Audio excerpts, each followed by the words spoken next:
G'day folks, it's the Meeple Monkey here again with another game collection video for you. Another one of these videos where I go through a selection of games from my my shelves based on like a particular theme or whatever it might be, or a type of game, and sort of give you a bit of almost like a top 10, top 5 sort of rundown, but really it's just a chance to sort of show you some of the games in my collection. So they're not really necessarily a top 10 of all time or anything like that, but it's more like here are the games in my collection, and I guess I'm sort of ranking them in order. So let's have a look at today's topic, and that is going to be drafting games. I guess most of the time we sort of think of these drafting games, it's usually card drafting, but it can be in other forms as well, and so that's going to be the case throughout this collection, this list of games that we've got here today. I guess, you know, to explain, if you, I mean, I think most of you probably know what drafting games are, but if not, just a quick little sort of explanation. It's, I guess, any game where you might have as a sort of a central mechanism, you get a hand of cards or tiles or pieces or whatever it might be, and you have to make a choice of which of those you might like to play or purchase or whatever it might be, and then you pass that hand of things, whatever it might be, cards, around to the next player, and then that it becomes their new hand that they sort of make a choice from, and so on. So and you get another sort of hand passed to you from the other side, sort of thing, and it goes around the table until and usually you have sort of like less and less choice. The hand size gets smaller and smaller as you go around until you've all sort of chosen your particular sets from that hand that's going around. So yeah, and so all of these games are going to have that either as the central mechanism, maybe the only mechanism, or or being a pretty strong part of that game. The other thing too is with this list, with this particular series of games in my collection, I think it's not a huge part of my collection, and so I think a lot of the games may tend to be sort of fairly similar, because I tend to have gravitated towards, I do like when this is kind of like a central mechanism or like the only thing going on. So I think a lot of the games are sort of similar in that sense. So the pros and cons and the way that I've ordered these and ranked them and stuff might be a little bit sort of arbitrary, and I think a lot of the pros and cons are going to be fairly similar because the games are fairly similar themselves.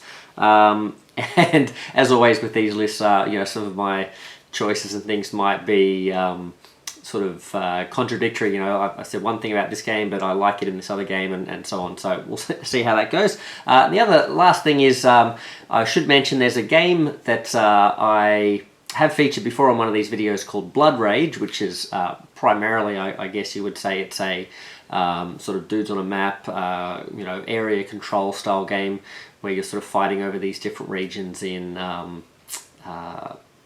I want to say Asgard, but I don't think that's true. But yeah, you're basically sort of fighting over these sort of like Viking-esque sort of regions, and a central sort of part of that is, well, I guess it's a pretty big part of it is card drafting.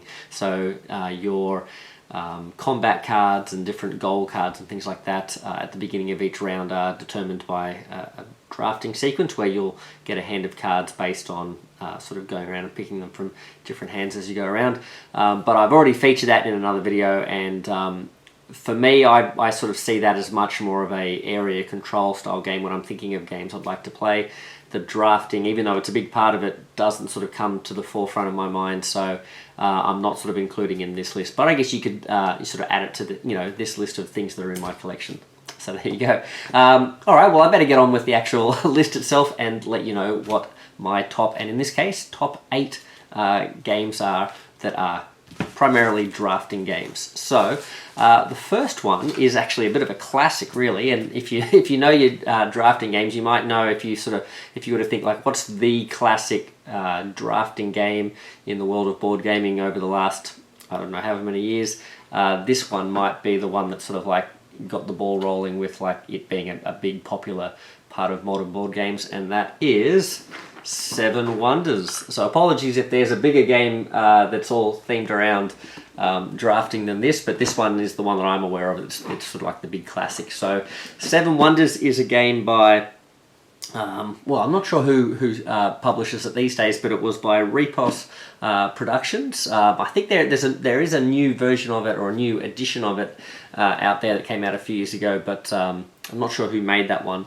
But the designer is Antoine Bowser, and yeah, this was a great game.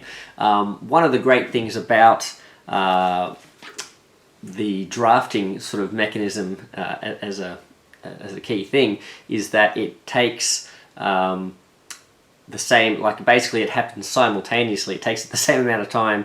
Everyone is sort of doing it at the same time, so it really sort of cuts down on time of the game and that sort of thing. And so Seven Wonders, each round is essentially just you making a choice, or each, I guess, turn is everyone making a choice at the same time of one card they're going to play, and that's pretty much it. You play it down, and then you move on to the next turn, sort of thing. And so the games themselves, for a big box like this, or what used to be called a big box, and a big experience, actually happens pretty quickly, sort of thing. So, and that can be said, across the board for most of these games that we're talking about today. So certainly the case with Seven Wonders. I think. To give you an idea of what happens in it, you basically are drafting, I think it's a hand of 7 cards, hence Seven Wonders, across 3 sort of eras, or 3 ages, 3 rounds essentially. And these cards are, and that's pretty much it, you just have these cards and you build a tableau with them essentially. You basically put them down, so you choose them for either... they might generate resources, they might be giving you some set collection scoring bonuses, some of them might give you a bit of a discount on future cards, that sort of thing as well, and oftentimes they'll do a couple of these things together. So there's also like a bit of a money generating engine sort of thing as well, that so certain cards that you're choosing might be a money engine type card, or it might be a science card, which is like the set collection type cards and that sort of thing as well. So depending on so you've got these choices of like, what do you want to focus on? Do you want to get your production up and running? Do you want to get a bit of set collection going? And I think throughout the ages of this game, the 3 rounds, there might be more prevalent ones. So I think in the first age, you're probably going to find more sort of resource generating cards and this and that. So, but yeah, great game. It's got some a little bit of conflict in it, where besides just choosing cards from each other and that sort of thing, you are also looking to get military cards as well, which don't really provide any point sort of bonus, apart from the fact that at the end of each round you look at the players on either side of you and you compare your military values, and then you can score points, or I think even take away points from the opponents depending on who had the higher military value. So there's that aspect of it. So there's a lot of tough choices that have to be made when you're making these choices with which cards to draft. You're thinking, oh well, do I want to build up my military power, but I really want to sort of focus on getting some resources happening, and if I take resources and I give you this military power, that's going to give that person the choice to sort of take that against you. And so it's that real tough choice with drafting of like, what do I take for myself and what am I giving to my opponents as well, and that's a central thing that makes it so fun. And with this one as well, the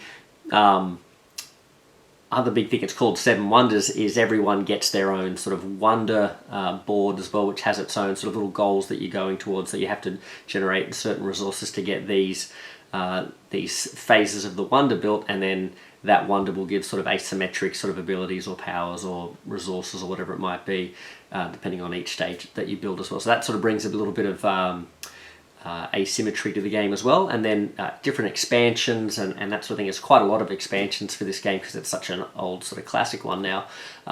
They add a lot of that sort of stuff as well. So if you're looking for asymmetry, there's like different leaders you can get, a deck of leaders that give you powers throughout the game, and there's one where you're sort of all working together on building a big sort of like a ziggurat type thing, or I'm not sure what it is, but yes, I think it's called I think it might be like the Babel Tower of Babel or something like that. So yeah, there's a lot to this game if you are wanting drafting game with a lot to it. That's a fairly big experience for a short amount of time, and that has a lot of different bits and pieces you can add to it to sort of keep the experience going. There's a lot to like there. It's and again, it's kind of one of those classics, so it's like an evergreen, so it seems like it's always kind of going to be in print sort of thing. It's got this new edition and that sort of thing as well. So yeah, great game. I guess in terms of things that, why is it so far down on the list? I mean, to be honest, this is one of my probably favorite mechanisms these days, is this drafting.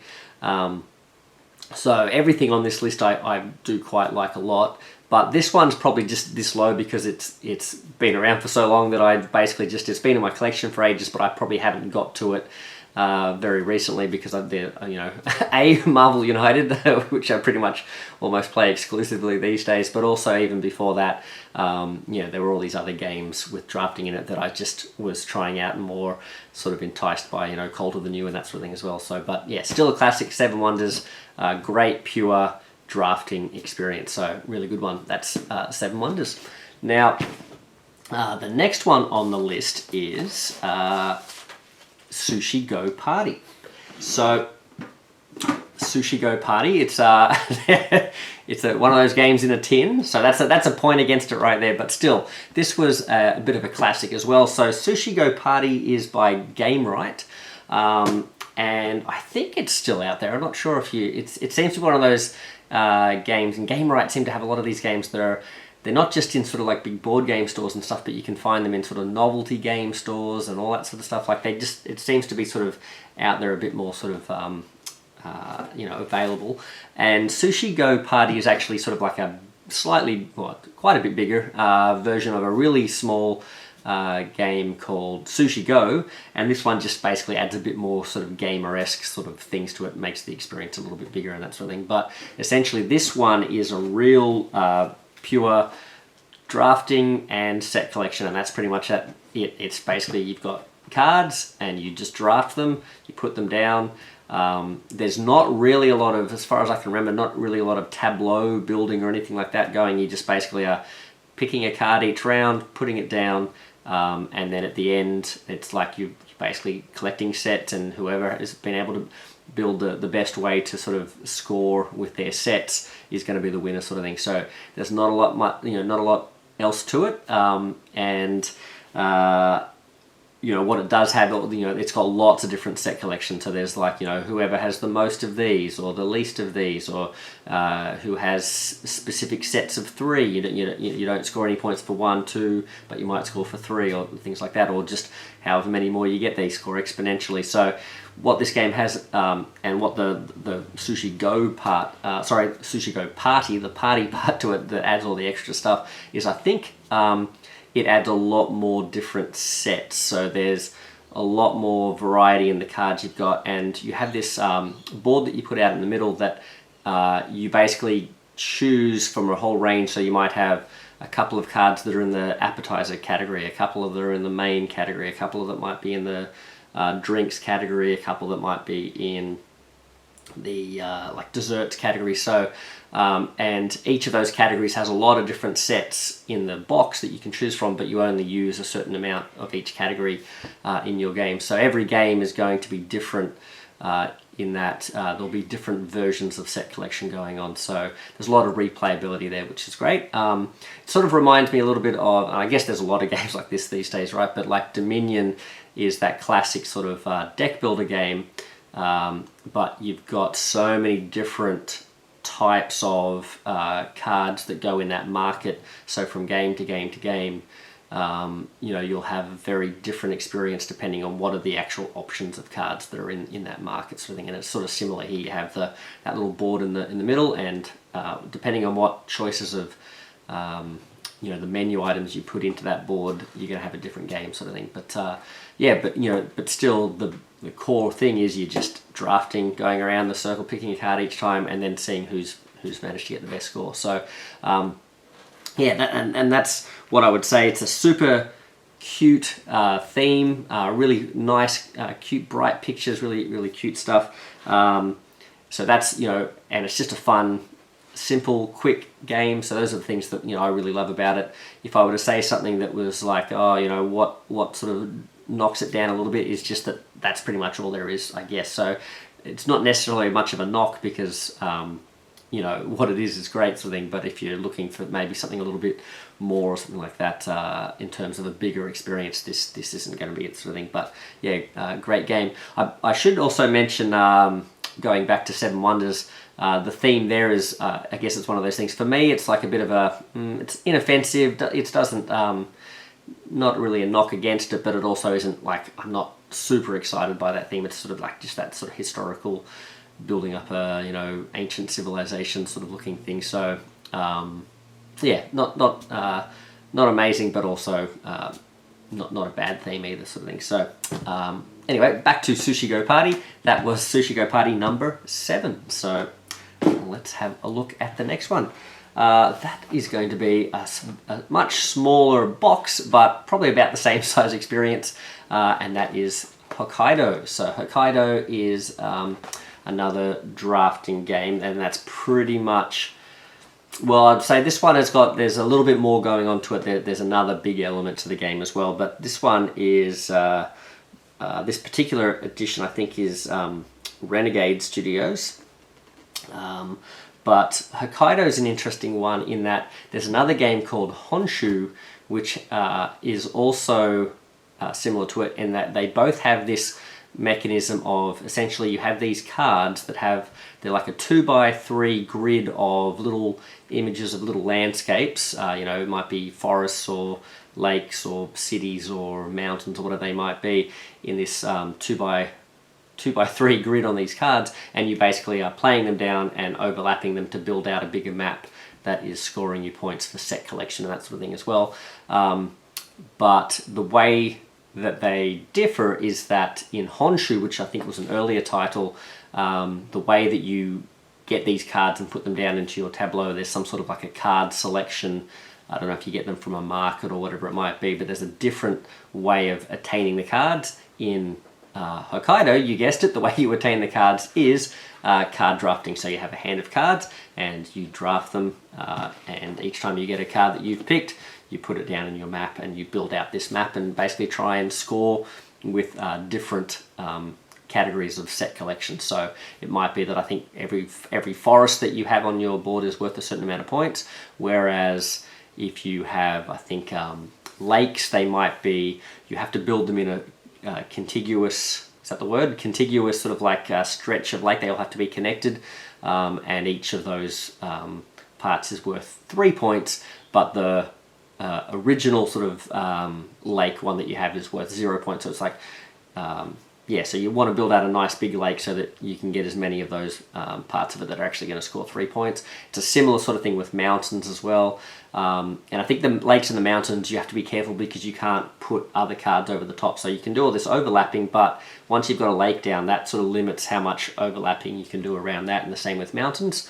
And the other interesting thing about the mountains is you have to put them in a line that basically then splits your map in half, and then your cities score based on which is the smallest city on either side of your mountain range. So you don't really want to build like a giant city on one side and a tiny city on the other, because then you'll only score a tiny amount of points. So you want them both to be sort of relatively equal in size on either side of the mountain. So there's a lot of interesting sort of stuff going on there with the map building, but essentially most of the game is, well, sorry, I should say half of the game is you just drafting these cards and going around. So it's a fun choice of like, which one do I, this has got this and this has got this, but then once you've got them, can you actually pull off your plan of like, oh, I wanted this mountain, but I can't actually put it anywhere that's going to match up with other mountains and stuff. So that's a lot of fun. It also has stuff like certain little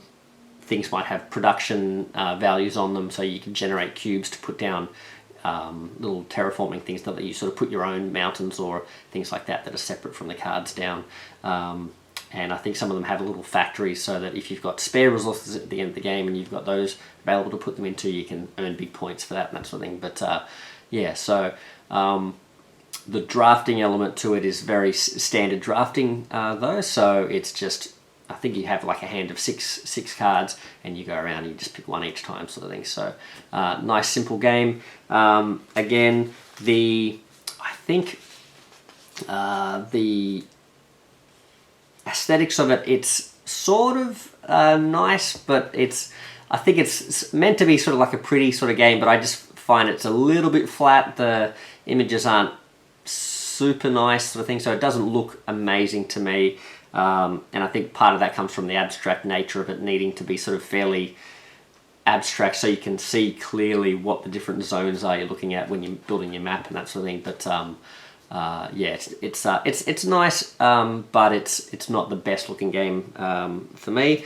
And I think this one is, depending on how you go with, you know, laying out maps and things like that, it might be a little bit sort of puzzly, a little bit sort of yeah, full on sort of thing. But if you're wanting that, because I think that kind of does overshadow the drafting part of it a little bit, but yeah, you might want, you know, a little bit more crunch to your drafting games, and this one certainly gives you that sort of thing. So yeah, I don't know if I mentioned the number for this one, but that is number 6. So number 6 is Hokkaido.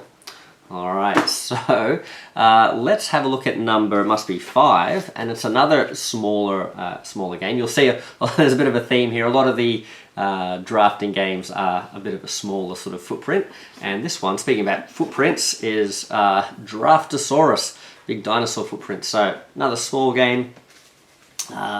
This one is, you're not actually drafting cards. This is the first one. I think it's the first one in the list that you're not actually drafting cards. You're drafting little handfuls of Meeple out of a bag. I think it's out of a bag. Little coloured dinosaur Meeples, and you have a hand of those, and you basically are going around choosing one, passing the handful of Meeples to the next person, and so on, going around. But the different everyone has a board, and the boards are all the same. Everyone has a board that sort of represents like a Jurassic Park type, you know, dinosaur island type thing, dinosaur park. But the different pens or different you know, dinosaur paddocks in the place all have different sort of set collection-y sort of scoring conditions. So one particular pen might reward you for having different types of dinosaurs. One might reward you for having lots of the same dinosaur. One might be looking for, you know, a specific, just a pair of them, or one might be looking for a single dinosaur, and so on. And then the challenge comes in with when you're drafting, when you're picking your dinosaur to put in, there's also a dice is rolled each round, and that will have a particular rule about where you're allowed to place it. So you might get a result that says you have to play it on the left-hand side or the right-hand side of the island, because the island is divided by a river. You might get a thing that says you have to put it in a I'm trying to think what some of the other rules are. Maybe you have to put it in a pen with another dinosaur. I can't really remember what the other ones are, but there, you know, these particular rules where you're allowed to place it. So you might have be leaving, maybe you're trying to build up a number of these things, or you've picked a dinosaur, or you've left a location because you really want this type of dinosaur in there, but if you get a rule that says you can't put it on that side of the map or whatever, then you're like, oh no, I'm getting a bit stuck, sort of thing. So it can, especially towards the end of the game, you can really sort of like find yourself a bit trapped by what you've already built up and that sort of thing as well, which adds to the challenge and the thinkiness of it. And it's a very quick game, doesn't outstay its welcome. So there's some crunchiness and some tricky decisions, but it's all over pretty quick, and it's pretty fun. So really cool. It's got not a ton of replayability. That's probably one of the knocks against it, in that once you've played it a couple of times, you've pretty much, like, there's no decks of cards or this or that, so different events or anything like that. So once you've sort of played it a couple of times, you've kind of seen everything there is, and then replayability comes down mostly just to what randomly comes out of that bag, what choices you've got, what happens on the dice, sort of thing. But there's not a lot of difference to the experience, I think, there, with two provisos. There's an expansion, so there's an expansion that has adds like flying dinosaurs to it, and adds a little extra sort of layer to the map as well, so that's going to change things up as well. And I'm not sure if there's other expansions, but I know there's at least that one. But the other thing is the board itself is double-sided, and on the other side of the board there are a whole new range of pens that have different like set collection and different scoring criteria as well. So that adds a bit of difference to the game as well. But again, like once you've played that side a couple of times, that's probably not going to last that long with the replayability sort of thing. So, but yeah, it's super bright, super colorful, really fun one, nice and quick, and so that's I think why this one. I think the appeal of it being super bright, fun, and happy, and a cute little theme and stuff, it makes it sort of stand above sort of Hokkaido for me, and it's just probably a little bit of a. I think I'm appreciating its simpleness over some of the stuff like Seven Wonders being a bigger game. So this one, is a bit quicker and that sort of thing. And Sushi Go, I guess this one's just got a bit more going on in it than Sushi Go. But you'll see that I'm going to contradict myself in some future picks here, where I'm going for stuff that's not quite so quick and cute and that sort of stuff. So we'll see. But this is just where I've put it on the list for today. So yeah, that was Draftosaurus. So great game, and that one actually is by, I should have said, Ankama Games, and now there's looks like there's a lot of designers here, but Antoine Bowser is one of those. We've got Corentin Lebrat, Ludwig Mablanc, and Theo Riviere. Probably messing those names up, but apologies. But yeah, lovely little game. Now the next one is a much bigger box, much bigger game, and it's a weird one. This one's sort of like probably the biggest one that's like, is this really a drafting game? Should it be on the list? And that is, it's a bit heavy. Let's see if we can pick it up. And that is the Isle of Cats. So there you go, Isle of Cats. Yeah, it's a really fun game. It's a big game, or it definitely feels bigger than sort of your standard drafting game. And like I was saying, I'm not even sure if I would consider this strictly a drafting game, or just a bigger game that has drafting as one of many elements in it. But the drafting for me is the big thing that I find the most fun, so that's why it's going in here. I think when I think of Blood Rage, which I mentioned before, I think more of, in Blood Rage, the thing that stands out to me in that is all the area control, and that's what I sort of feel like I'm mostly playing. Whereas in this one, a big part of it is polyomino, I think they're called, tile laying, where you're putting these little polyominoes down. But for me, the experience I always remember and take away from it more is the drafting. I really enjoy that part of it in this game. But I can definitely see people thinking of this more as a tile laying and polyomino game than a drafting game. So that's just, take that for what it's worth. But it's a funny one as well, because it's got a really funny theme. There's a cool game by Frank West that he put out, might have been one of his first games, that was called City of Kings, which was this set in this, he'd built this big world, fantasy world, sort of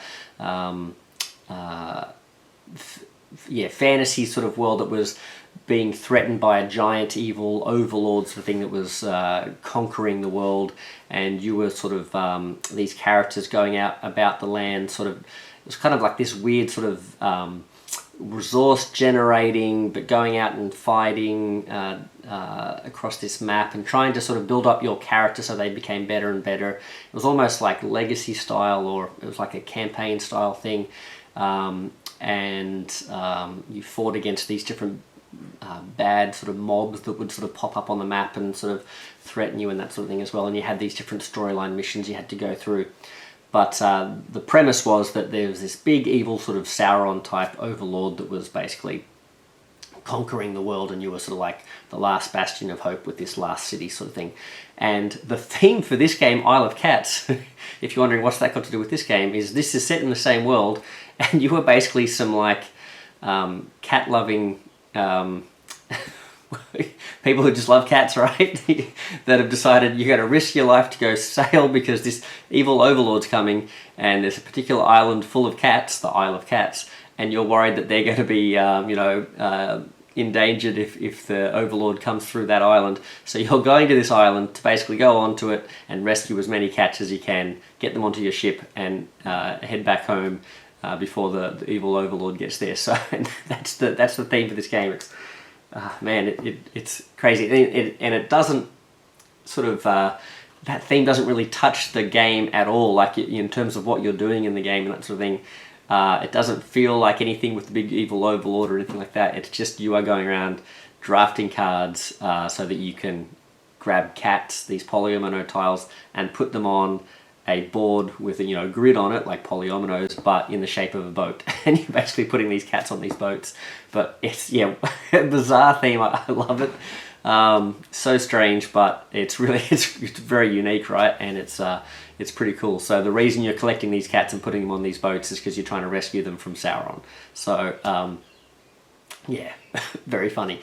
But let's get back to the drafting. So the game revolves around you having these cards that you're drafting, and they're really interesting because they give you, on the cards, they either give you movement, they give you baskets, they give you like treasure tiles, and they give you goals and things like that. So, and what you're doing is you draft these cards, you pick them, and I think you draft 2 at a time. I think you choose 2 at a time and then pass them on. But other than that, it's like a standard. You have like a hand of, I don't know, 5 or 6 or 7 cards, pick 2 at a time, draft them around. And then once you've picked your cards, then you actually have to choose which ones you're playing and that sort of thing. And I think you have to pay for them or something. I forget how that works, but once you've drafted, that's not it. You don't get those cards. You then have to choose how you're going to use them or which ones you're going to use and that sort of thing as well. And the movement I was talking about builds up a sort of like initiative meter for you for that round. So you're going to get first pick. If you've got the higher initiative, you get first pick of what tiles you want and this and that. If you pick baskets, that's going to help you gather the cat. So every basket that you have allows you to gather a cat, sort of thing. You have, I think that's right anyway, you have, and then you have the goal card. So essentially what you're trying to do is score points right at the end of the game. So these goal cards are going to give you different ways to score points based on what cats you've collected. So that's important to draft those cards, because if you're just drafting cats and baskets and this and that, then you can have all the cats in the world you want, but you might not be scoring very many points for having them above someone who maybe has less cats than you, but is able to get them to meet a bunch of personal goals that they've got. I think the other thing you can get is public goal cards too. So if you know you're sort of winning in a particular thing, you can pick up one of those public goals, and that's pretty good as well. And then you also get little treasure tile things as well, where you can just get these unique treasure-shaped tiles that you can put on and fill up your ship as well as cats, and they're going to give you extra points and that sort of thing as well. So you can just get straight points. So yeah, I find that really interesting. That whole thing of you draft them, you get to draft 2 at a time. Because the other thing is, the baskets, when you collecting the cats in them, they often come on the cards as half a basket and half a basket. So to collect a cat, you actually need to get 2 cards that have those halves on them and that sort of thing. So that can make it, an interesting choice. Do you pick 2 cards that have half baskets on them, or do you pick a half basket and hope you can get one later on? Otherwise it's going to be useless, sort of thing. So that's interesting. The thing that you draft these cards, but then you have to sort of declare which ones you're going to use and how you're going to use them and that sort of thing as well is interesting. And then, that's on top of the whole other part of the game besides the drafting, which is then picking different coloured cats and putting them in set collection sort of things and putting them in different areas of your ship. And that's a whole other thing. The polyomino tile laying and everything is another big part of the game as well. So I guess in that way it's sort of similar to Hokkaido, which I'd mentioned before, which, yes, it's a very small game and half of it is drafting, but then the other half is this sort of map laying thing, and this is a sort of similar thing. You've got the drafting part of it, which is half the game, and then you've got the putting the cats out on the boats and that sort of thing. So I really I don't know what it is about this game. I really enjoy It's pretty quick as well because of the drafting and that sort of thing. But that theme is just that crazy theme.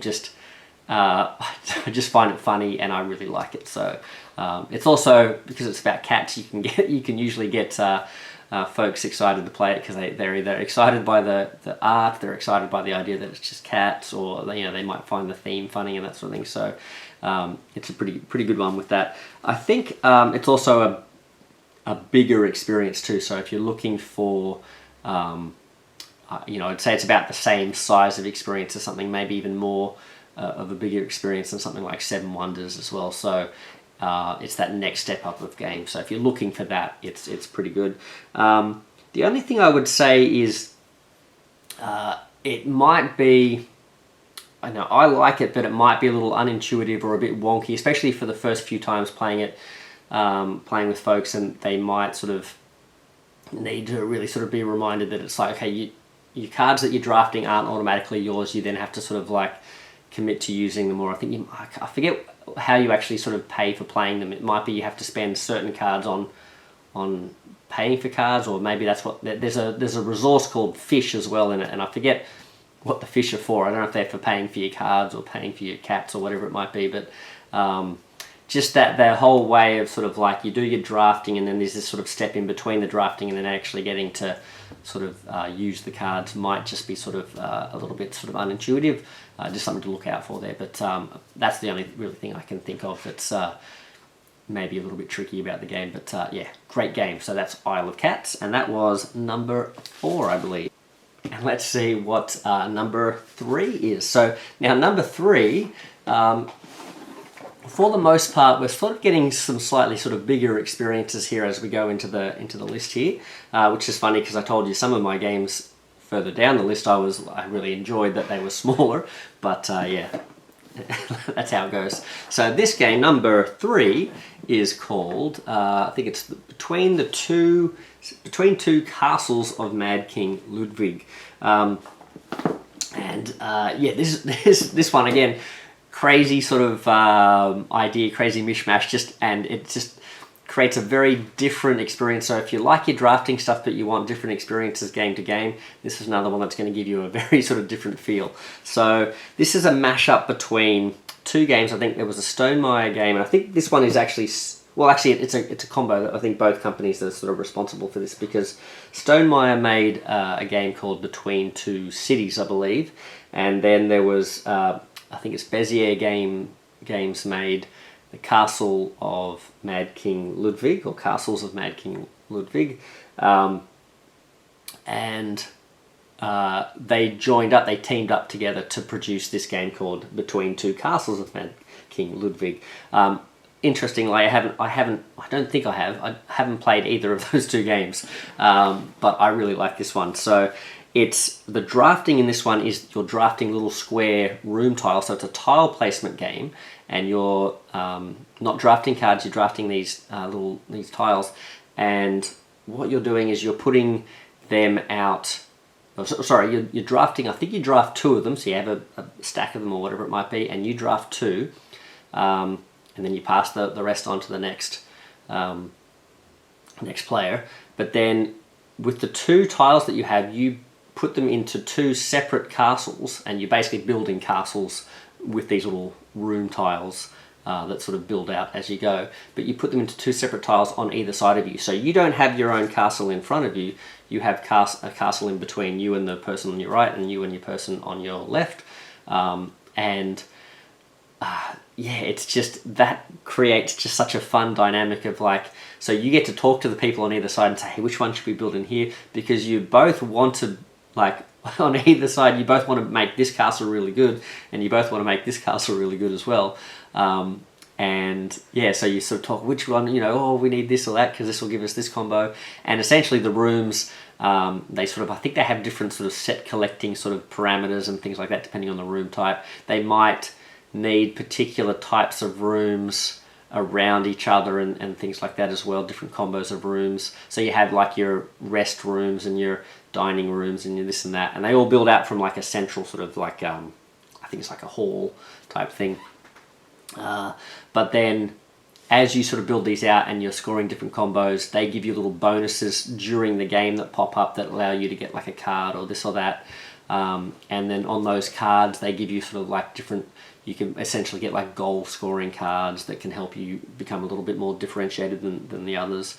Or you can get like little tokens or tiles that you put into the rooms to give you extra bonus scoring points and things like that as well. So yeah, there's a lot of like comboing and this and that goes on with it. And the interesting thing about the scoring as well is that I think it's similar to Hokkaido with that two sides of the mountain where you're building your cities, and you don't want one city to get too much bigger than the other, because then you're sort of throwing points away because that one's not going to score. It's the smaller one that's going to score. So, and it's the same here. So, and that creates this interesting thing of like you want to build your, you want each one to be good, but then, if you don't want to make this one too big because then you're only scoring the other one, so then you're actually not putting as much into that one as maybe the person on the other side, and vice versa. So it's this real interesting tug of war, push-pull thing of like, eventually, like who's actually trying to score the most out of which castle, and that becomes quite tricky to think about and that sort of thing as well. So, and in fact, that's probably the only thing I would say is a bit of a downside with this one, is that some people might find that a bit too tricky, or obscure, trying to work out, the scoring, or how to maximize which castle you're trying to score and that sort of thing. So, but I've found that with these sorts of games, I really like just sort of not thinking too much about it, so I can avoid that. Because I just sort of, I'm not thinking too hard about which one. I know I want to make both castles great, so I just try and do that and see what happens. But I'm not very successful with this game, I don't think, so that might sort of be a bit of a downside. But also another great thing, the art is beautiful. It's lots of little fun little Easter eggs and all sorts of stuff all throughout the tile. So every tile you get is interesting, and you can create a little story about what you're putting into your castle and why you're putting this room in and that sort of thing. So yeah, it's just a good fun game. Lots of interaction, nice and quick again because it's drafting. So yeah, great game, big experience, fun experience, but very different, and a very different style of game, because again, you're competing but working together on either side. You don't really have an ownership over any one thing. So lots of traditional sort of concepts in games kind of broken down by that, and makes for a very unique experience. So lots of fun. Also has some, I probably should have mentioned this on some of the other videos, but it has some great, it's got a good expansion, but also has some great sort of solo mode sort of stuff thrown into it. I think it actually has a couple of different solo modes. And I know Isle of Cats has a good solo mode as well, so I probably should have mentioned that as well. But Between Two Castles of Mad King Ludwig, that was number 3. Alright, so we have number 2. Wow, this has gone pretty quick. So maybe sitting there going, fast forward. But number 2 is a brand new game to me, and I think it's fairly new just in general. I think it's only just come out. So this one's kind of rocketed up the chart, so might have a bit of that cold to the new stuff to it. But this one is Let's Go to Japan. So this one, I had a really great trip in Japan myself, great honeymoon, so that was top. So this one was always going to be a bit of a fan favorite for me, because I really love the theme, and I like drafting and that sort of thing. And this one is, again, it's I don't want to say it's a pure drafting game, but that's pretty much all there is going on, right? You're just drafting, but there's a lot of other interesting stuff going on with what you do with the drafting as well. So it's a really interesting one. The theme is that you are building an itinerary, like planning a trip to Japan, and building an itinerary. This one is by AEG, by the way, and I think it's a Josh Wood game. And I just want to mention too, I love about the theme of this is that apparently the story behind it is that Josh was planning on going to Japan, but then COVID struck and he couldn't go. So he and his partner, his wife, I think, designed, because they had all these ideas about where they were going to go, they put all of that into this game, and so they've got a game about planning a trip rather than actually going on a trip, which is a pretty cool sort of backstory to this game. But hopefully they eventually got to go, so I'm hoping that's where the end of that story is. But Yeah, so that's essentially what you're doing. You basically have, it's a 6-day week you're looking at. Yeah, a little tableau, a little board there, and the 6 days of the week. And to add a bit of differentiation to the game, apart from the fact that there's these giant stacks of cards, you have these little tokens that represent different sort of types of experience that you can have in Japan. So one's going to be nature, one's going to be shopping, one's going to be visiting like cultural sites like temples and things like that. So you have these different little symbols, and you randomly put them on these different days of the week, and then everyone does the same. So one person does it, sort of randomly puts them out, and then everyone copies, so that no one has a different board in that sense. But I suppose you could, if you wanted to, you could play a variation where everyone has different, everyone randomly puts them out, and then everybody's day is different. Maybe that would be an interesting sort of way to play. But yeah, you put these out, and what they do is they then create a favorable condition for that particular category for that day. So what that's saying is that if you've got the nature tile sitting on the Monday, that means for some reason on Monday it's more worthwhile to do nature things. Maybe it's just beautiful weather or whatever it might be.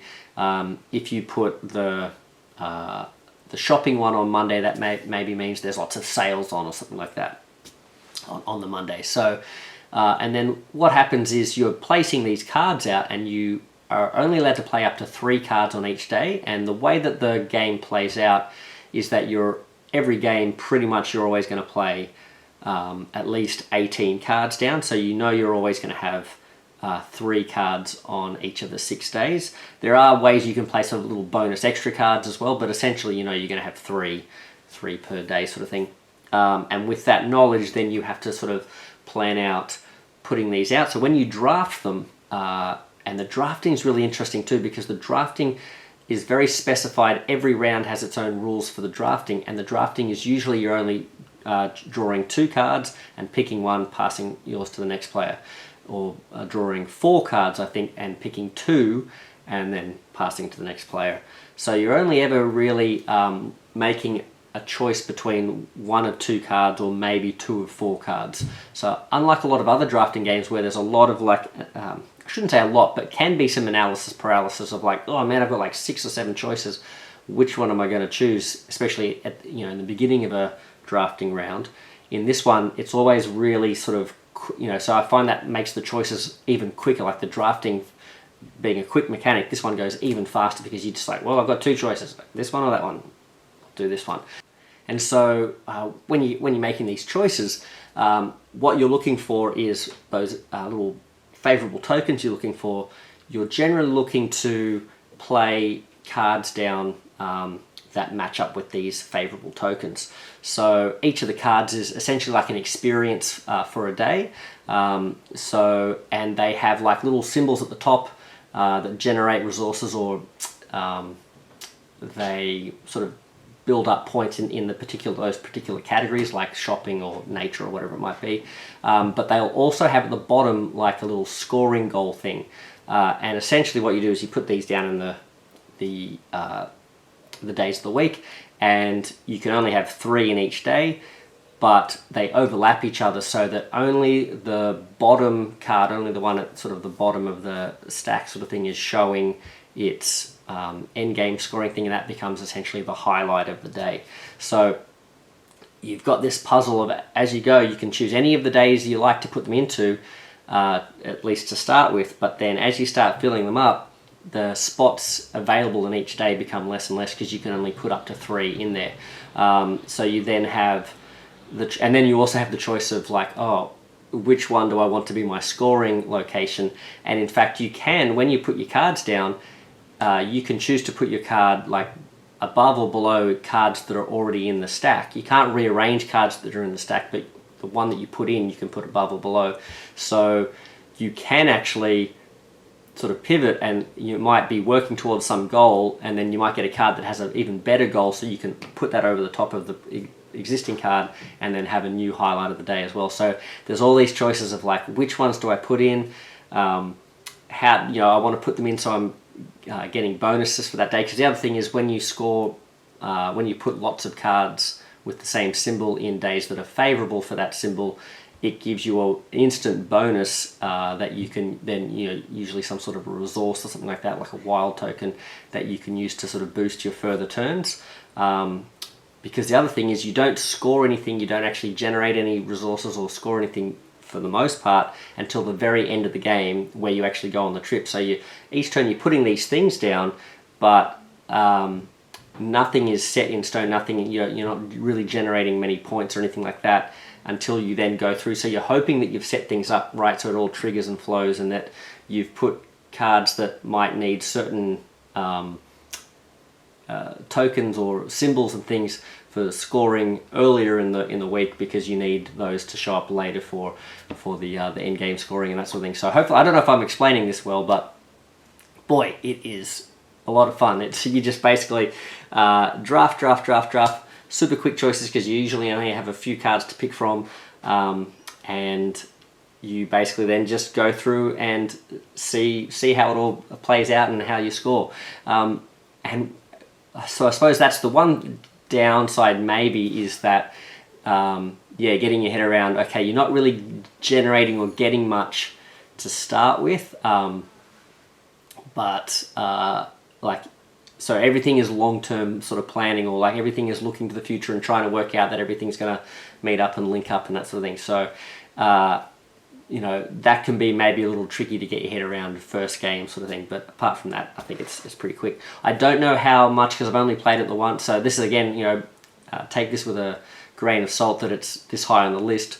I really enjoyed my first play of it, but maybe I should give it a bit more of a few more trial runs to see where it actually ends up on the list sort of thing. But I really enjoyed it. So, but I don't know whether replayability is there for the the long haul sort of thing, because it does.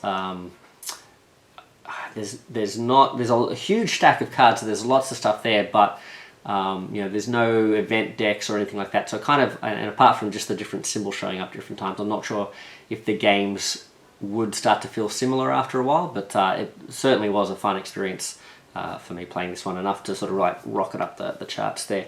The other thing too is it's, I should mention, there's two decks you can choose from, Kyoto and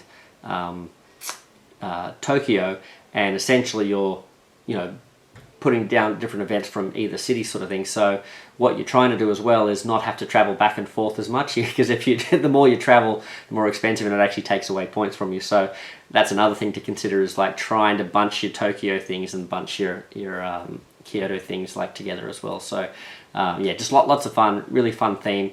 The look of it is, it's nice. There is like a deluxe version as well, where you get these little bowls and stuff. I don't have that, but it's nice, but it's not amazing. I'm not blown away by the art and stuff. It's nice art, but it's nice, clean, sort of, there's a white space design and all that sort of stuff, but it's also not an overly beautiful game to me sort of thing, but it's pretty good, pretty nice. So that is Let's Go to Japan. So lovely game. That's number 2, which brings us to the final game on the list, which is number 1.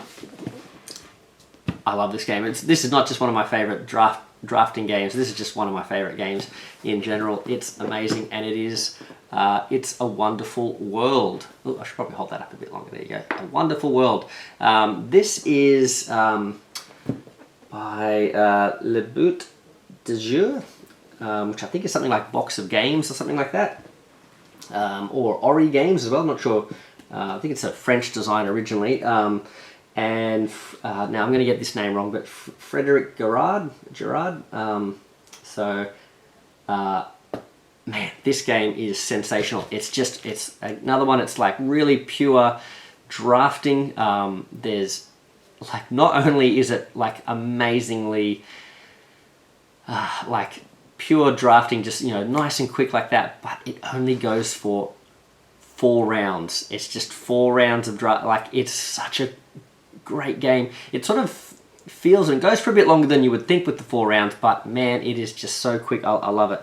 And I'm sort of getting ahead of myself there with the fact that it's only 4 rounds, but essentially what you're doing is you're building a civilization. So you have a little starting civilization card sort of thing that sort of tells you who you are, and there are asymmetric and symmetric sort of like versions, A and B side with those, so you can play it differently there. But each round you are drafting these different cards that represent, different industries or monuments or this or that, that go in your civilization essentially, and that happens through a draft. So and that's pretty standard drafting. I think you have like 6 or 7 cards, might even be 10, but I think it depends on the like the player count as well. It can vary quite a bit with the player count, I think. But you have a big hand of cards, you go around, draft them, and then what's really great, it's sort of similar to Isle of Cats, is once you've drafted them, that doesn't necessarily mean you've got them.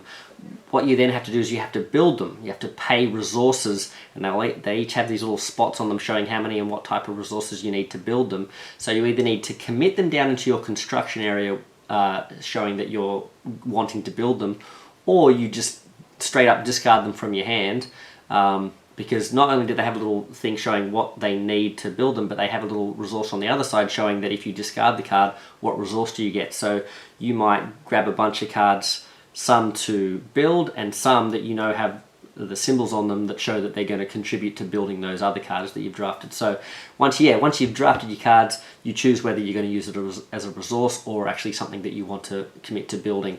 And then if you can build it, it goes from your construction zone into your little city tableau thing. And that then, the other thing that they do is they have at the bottom of each card a little symbol or a bunch of symbols showing what they generate as resources, and maybe even some end game scoring bonuses and things like that as well. So, and the brilliant thing here is that, there's a couple of brilliant things. One was the fact that it's such a short game. It's so, 4 rounds is crazy. So, you have to really think hard about, especially even from the first round, which things are you going to take, which ones are you going to just get rid of to sell, which ones you not even want to care about, sort of thing. Because if you take too many of it can be a bit of a trap at the beginning. If you take these really powerful looking cards or these big end game scoring cards and things like that too early, if you can't get a engine up and running to build those and generate the resources to build those things,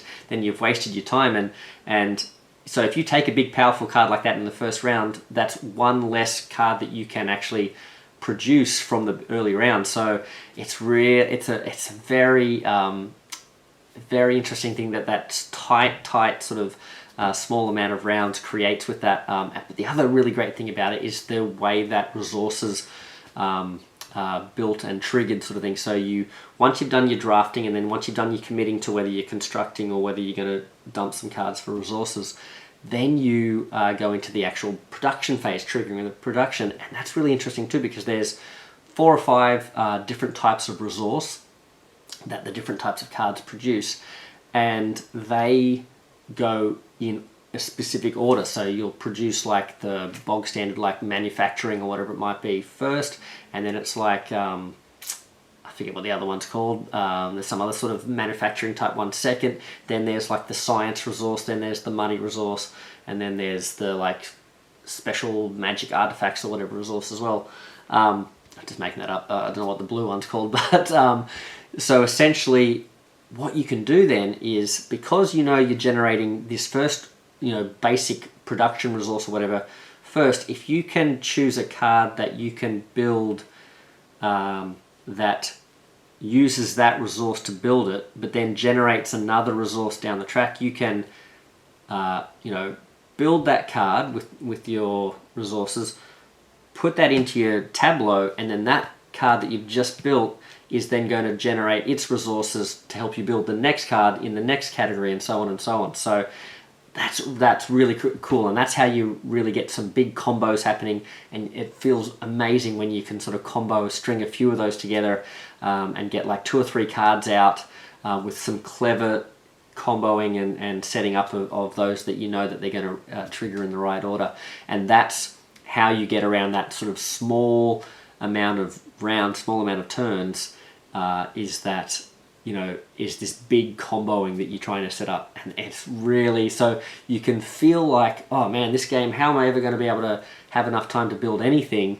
But if you can get your head around that and find some clever combos and know which cards to just dump for some resources and that sort of stuff, so you can build these first few up and get them up and running, it's crazy good. It's so good. I love it. I love it. And I guess that's the one downside I would say, is that it can be very disheartening for people. I think you really need to sort of like give them a big warning, heads up when they're first playing. Like really let them know, hey, be really careful. There's only 4 rounds. You only get so many choices of this like drafting. So really be careful not taking too many things that are unachievable. Make sure you sort of prepared to sort of throw a bunch of stuff away just to get some stuff. Like try and get at least 1 card or something built in that first round, so you can then start building up some more. Like don't keep getting tricked into sort of getting these cards that you're never going to be able to build, sort of thing, and then they just sit there doing nothing for you. So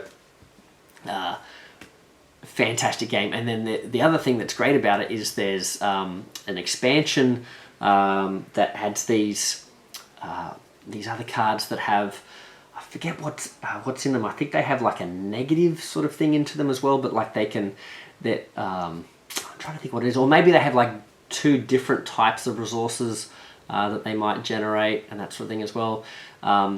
So there's that. So that's a really cool mechanism, really cool expansion, I should say, for it. I think it's called the, I forget what it's called now. Apologies, I'll put it up on the screen if I can remember. But the other thing is there was a big Kickstarter that has this like almost like a legacy style campaign mode to it as well, and that was a lot of fun playing through as well.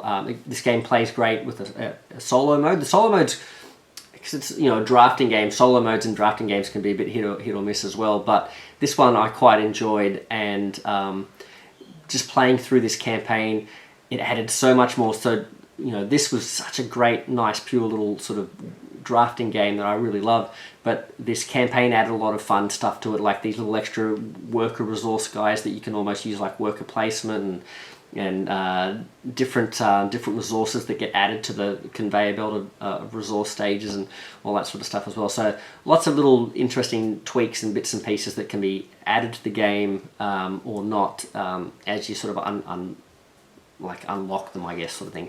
And that was a lot of fun too. So I think it was called the Heritage Box or something, if you're interested in sort of seeking that out. Being a Kickstarter, I'm not sure how available that's going to be, but it was a lot of fun. So, but even just the base game of this is a super fun game. Really love it. The theme, I guess, is another knock against it, in that it's very abstract in terms of, you're not really, there's not a lot that sort of super feels like you're actually building a civilization or anything like that. You're basically just building this tableau of cards. But I love the art, nice and bright and vibrant. A lot of it's kind of like tongue-in-cheek, sort of funny, sort of dark humor and that sort of stuff as well. Because these civilizations that you're building, there's a bit of sort of tongue-in-cheek sort of dystopia stuff disguised as utopia sort of stuff going on there as well. So that's a bit of fun with the theme and stuff as well. But just I love the artwork on the cards. They look great. I love the shininess of the cubes. They're just standard sort of board game cubes and stuff. But yeah, it's just a nice tactile feeling game, and yeah, I really love this one. So nice and simple. It's got that pure speed and tricky decisions that drafting gives a little bit more sort of interesting stuff going on with that comboing and tableau building and that sort of thing as well, rather than just straight sort of set collection, although there's some set collection-y type stuff going on with some of the scoring and stuff. But yeah, great game. Really love this game. So It's a Wonderful World, and that was my number 1. So thank you guys. I hope that was interesting to hear about another sort of range of games that are in my collection. Again, quite different to sort of the previous lists as well.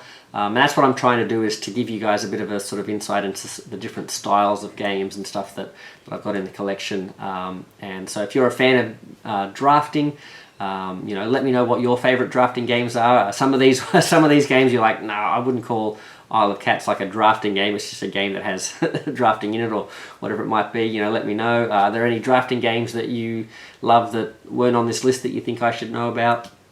Can't promise I'm going to play it because I'm probably just going to play Marvel United instead, but you know, maybe that's, hey, if you're listening, Simon, maybe that could be the next iteration of of Marvel United. Let's have Marvel United drafting or something. But yeah, this is certainly a fun category of games. Over the years, I think I was, as I've said before, I don't tend to like competitive, you know, lots of take that sort of interaction and stuff in my games. And for a long time, I sort of had this aversion to drafting. I thought it was a thing where, especially that idea of like, am I going to draft this card because I know that you need this, you're building it, so you know, hate drafting and that sort of stuff. And so I had this idea that drafting was a lot more sort of mean than it actually sort of is in most games. And since I've sort of come to the realization that it really, a lot of them feel very sort of solitaire, sort of multiplayer, because you're just kind of like making your own decision and like,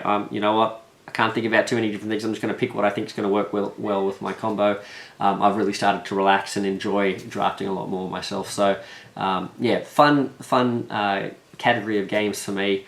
Like I said, probably the biggest thing about them is they can really make a game's run time a lot shorter, because there's that just simultaneous, everyone's kind of doing the same turn at the same time sort of thing. Yeah, great mechanics. So not sure what the next version of these sort of collection games I'm going to do for you is down the track. I'll have to think about it. But if there's any other type of game, you know, that you'd like to see me do another list type on, let me know. You know, and we'll see if I've got enough of that game in the collection that we can make a list from it. But apart from that, hope you guys have enjoyed this. We'll see you down the track with probably some more Marvel United content pretty soon. So, but apart from that, Meeple Monkey out. See you later, guys. Thank you.